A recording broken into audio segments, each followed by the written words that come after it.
Hello everyone, welcome to brain shocks. मेरा नाम रजत है और इस वीडियो सीरीज में हम कर रहे हैं गेट इंजीनियरिंग मैथ्स के previous year questions all branches. हर वीडियो में हम 5 क्वेश्चंस करते हैं। फिलहाल हमारा टॉपिक चल रहा है बेसिक्स ऑफ वेक्टर। ठीक है, तो फर्स्ट क्वेश्चन है इस वीडियो का, which of the following statements are correct regarding dot product of vectors. ठीक है, डॉट प्रोडक्ट के बारे में। ठीक है, जैसे A vector dot B vector is equal to A B cos theta. ठीक है, dot product is less than और equal to product of magnitude of two vectors, है ना। तो जो डॉट प्रोडक्ट है, डॉट प्रोडक्ट हो गया ए बी cos थीटा, ये हमेशा लेस देन इक्वल टू रहेगा मैग्नीट्यूड के। सही बात है, क्योंकि हमें पता है कि cos थीटा क्या होगा, हमेशा लेस देन इक्वल टू 1 आता है। ठीक है, तो ये बात सही है। दूसरा, when two vectors are perpendicular to each other there dot product is non zero, ये गलत है। ठीक है, अगर परपेंडिकुलर है तो उनका थीटा 90 हो जाएगा, cos 90 जीरो होता है, तो जीरो आएगा, नॉट नॉन जीरो। तो इसी से हमारा ऑप्शन बी आ जाता है, क्योंकि टू तो हमें पक्का पता है गलत है। ठीक है, बाकी अगर एग्जाम में तो बाकी ऑप्शन ज्यादा चेक करने की जरूरत नहीं है। ठीक है, फिर भी चलो देख लेते हैं। Dot product of two vectors is positive और negative depending on whether the angle between the vectors is less than equal to pi by two, है ना। तो cos पाई बाय टू से कम है तो पॉजिटिव होता है, पाई बाय टू से ज्यादा है तो नेगेटिव। तो dot product positive negative theta पे डिपेंड करेगा, ये बात भी बिल्कुल सही है। ठीक है, dot product is equal to product of one vector and projection of vector on the first one. ठीक है, बेसिकली क्या, देखो मान लो कि ये ए वेक्टर है, ये बी वेक्टर है, ये एंगल थीटा है। तो ए की प्रोजेक्शन क्या होगी बी पे, ये होगा ए cos थीटा। ठीक है, तो ये प्रोजेक्शन होगी। और product of one vector and projection of vector, दोनों का प्रोडक्ट ही है ना, बी इंटू ए cos थीटा। ठीक, तो ये बात भी सही है, ऑप्शन बी आ जाएगा इसका। नेक्स्ट क्वेश्चन है, angle theta A be between vectors. ठीक है, दो वेक्टर के बीच में एंगल चाहिए मुझे, तो cos थीटा किसके इक्वल आएगा, A dot B divide by A B. ठीक है, ये क्वेश्चन आसान है, बट ईएससी का इसमें कैलकुलेटर नहीं है, दिक्कत है इसमें। चलो कर लेते हैं। 3 ए एक्स है नहीं, 4 दूनी 8 - 5, इसका आएगा 3 का 9, 4 का 16, 1। बी का मैग्नीट्यूड 4 + 25। ठीक है, तो 3 डिवाइडेड बाय 26, 29। ठीक है, अब ये दिक्कत ये है कि ईएससी का है। अब हमें पता है कि थोड़ा हिट एंड ट्रायल से अगर करना चाहते हो, ठीक है, अब देखो cos 60 की वैल्यू हमें पता है, cos 60 जो आता है 1/2 आता है। अब ये तो 1/2 से तो बहुत कम वैल्यू है ना। अप्रोक्सीमेटली मैं इसको 3/27 यानी 1/9 के आसपास लिख सकता हूँ ना। ठीक है, 1/2 से तो बहुत छोटा है, इसका मतलब 60 से तो ज्यादा ही बड़ा आंसर आएगा। अब 73, 83 बचा। अब या तो फिर आप एग्जाम पॉइंट ऑफ व्यू से क्या कर सकते हो, cos 75 की वैल्यू निकालो। ठीक है, कि cos 75 क्या इसके इक्वल होता है, cos 45, मतलब 45 + 30 करके। ठीक है, cos cos ए यानी cos 45 यानी 1/√2, cos बी √3/2, माइनस sin √2, 1/2। ठीक है, अब इसकी भी √3 - 1/2 √2, इसकी वैल्यू कितनी आएगी, अप्रोक्सीमेट 0.73 ऊपर आ गई, नीचे कितनी आएगी 2 √2 था 1.414।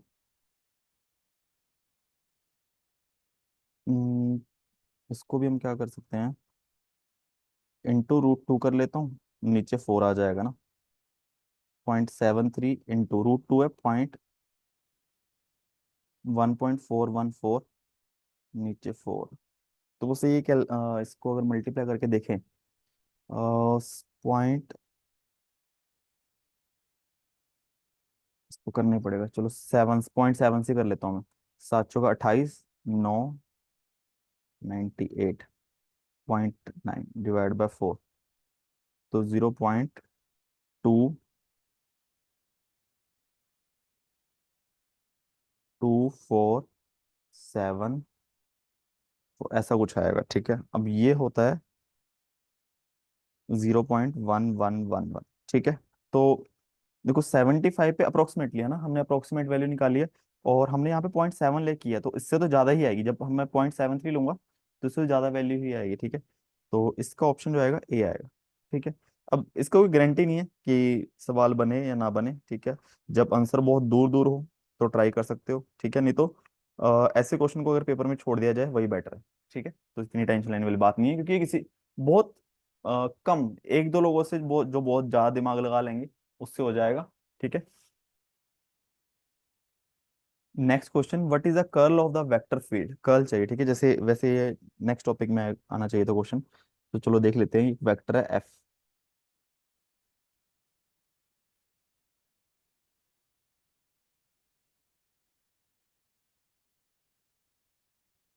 2x² y i cap plus 5z² J cap minus 4 yz k cap, ठीक है, हमें चाहिए कर्ल एफ का। तो ये किसके इक्वल आता है, I cap J cap K cap, determinant of I cap J cap K cap, curl by curl X, curl by curl Y, curl by curl Z. यहाँ पे एक्स का कंपोनेंट वाई की डायरेक्शन का component Z की direction का, ठीक है, equal to I cap के साथ क्या आएगा, इसका डिफरेंशिएशन वाई के साथ माइनस इसका जेड के साथ, तो -4 y माइनस क्या आ जाएगा,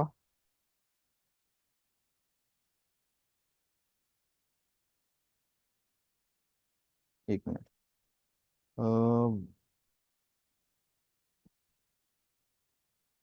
वाई, अच्छा वाई के साथ कर रहे हैं, हाँ वही तो, -4 z -10 z, ठीक है, माइनस जे, जे है तो ये एक्स के साथ ये तो जीरो ही आ गया, ये जेड के साथ ये भी जीरो आ गया, तो ये तो यहाँ पे जीरो या प्लस, के साथ क्या आ जाएगा, एक्स के साथ तो यहाँ पे जीरो, माइनस इसका वाई के साथ 2x², ठीक है, आ जाएगा -14 z i cap -2x² k cap, ठीक है, तो ऑप्शन ए आ जाएगा।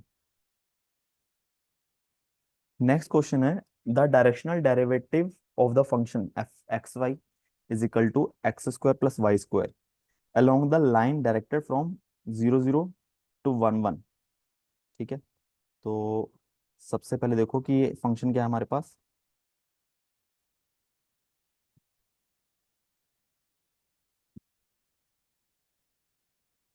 तो डायरेक्शनल डेरिवेटिव क्या होता है, ग्रेडियंट ऑफ एफ, यानी curl F by curl X I cap, curl F by curl Y J cap, ठीक है।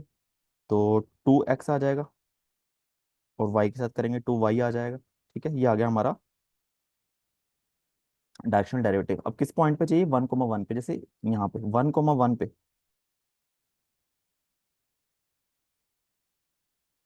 तो 2 i cap plus 2 j cap, ठीक है। तो ये है इस डायरेक्शन में, ठीक है, ये पॉइंट 1,1 होगा, और हमें इसकी वैल्यू चाहिए किसकी डायरेक्शन में, 0 0 to 1 1 की। तो 0 0 पॉइंट ये है, 1 1 ये है, तो बेसिकली सेम ही डायरेक्शन होगी ना। तो नॉर्मली हम क्या करते हैं, जिसकी डायरेक्शन में भी हमें डायरेक्शन डायरेक्टर चाहिए होता है उसकी यूनिट वेक्टर से मल्टीप्लाई करते हैं, ठीक है। तो ऑब्वियसली, तो यहाँ पे यूनिट वेक्टर भी वही सेम ही डायरेक्शन है, तो बेसिकली एक तरह से इसका मैग्नीट्यूड ही आ जाएगा, ठीक है। तो √2 का स्क्वायर 4 प्लस 2 का स्क्वायर 4 √8 यानी 2√2, ठीक है। सी, तो इसमें हम क्या करते हैं, बेसिकली जो वेक्टर दिया है इसको यूनिट वेक्टर क्या होता, अगर ये यू वेक्टर है तो ये आई कैप प्लस जे कैप वेक्टर होगा, और यूनिट वेक्टर क्या होगा, डिवाइड बाय मॉड, यानी 1 + j/√2, ठीक है। और इसकी डायरेक्शन में डायरेक्शन डेरिवेटिव होता इसके यूनिट वेक्टर के साथ इसका डॉट प्रोडक्ट, ठीक है, तो वो सेम ही बात आएगी। तो 2i + 2j का यूनिट वेक्टर के साथ multiplication 2i × 2j, 2i × i, 2j × j divide by √2, 4/√2, हो जाएगा √2 √2, ठीक है, एक ही बात है।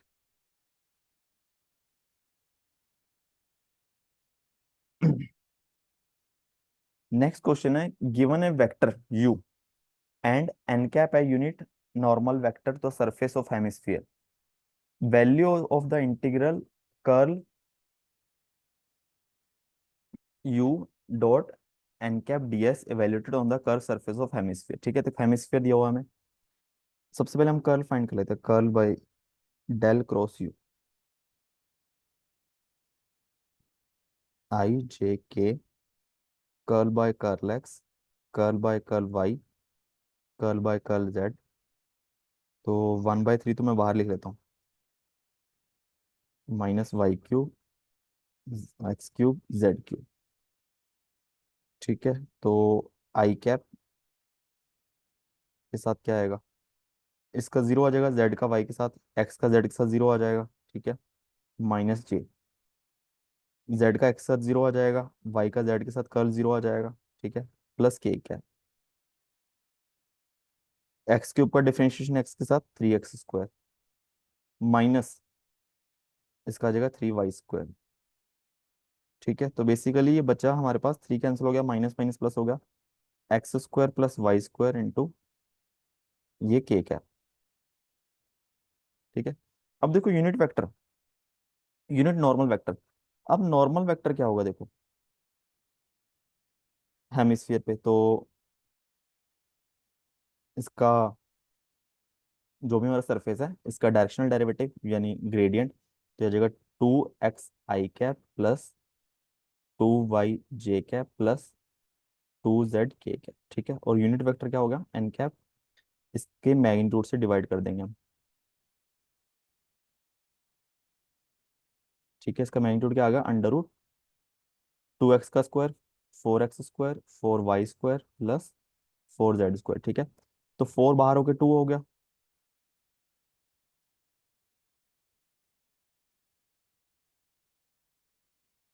ठीक है, 4 बाहर आ गया 2, अंदर क्या बचा, x² plus y² plus z², जिसकी वैल्यू 1 के इक्वल है।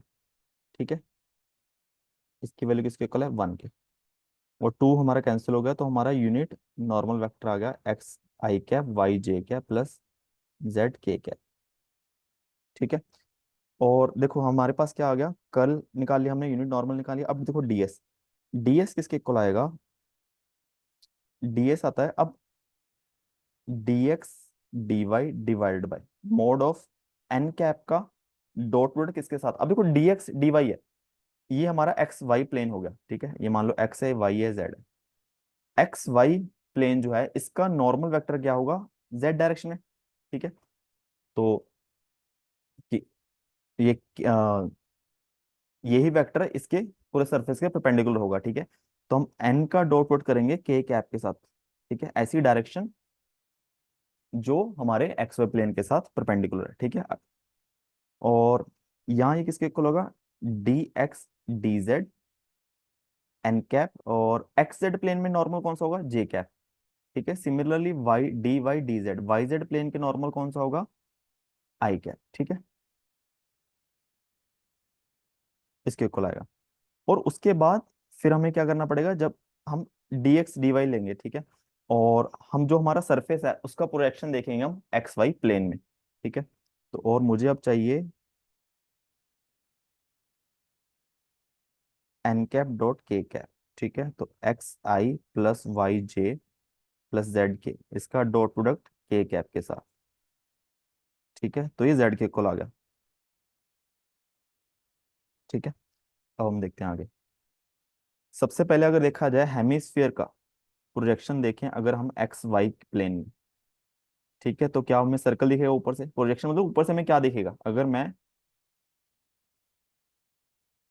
हेमिस्फीयर को ऊपर से देखूं एक्स वाई प्लेन में। ठीक है, तो एक हमें सर्कल दिखेगा x² प्लस y², जिसका रेडियस 1 है। ठीक है, ये 1 से यहाँ से आएगा, बेसिकली जेड को 0 कर दो। अब हम इंटीग्रेशन इसको पूरा वो कर लेते हैं, तो curl u dot N cap D S. और हमें क्या करना है अभी, हमें एक चीज और करनी है, कर्ल u का हमें डॉट प्रोडक्ट करना है एन कैप के साथ भी करना है, ये दिया होना है यहाँ पे,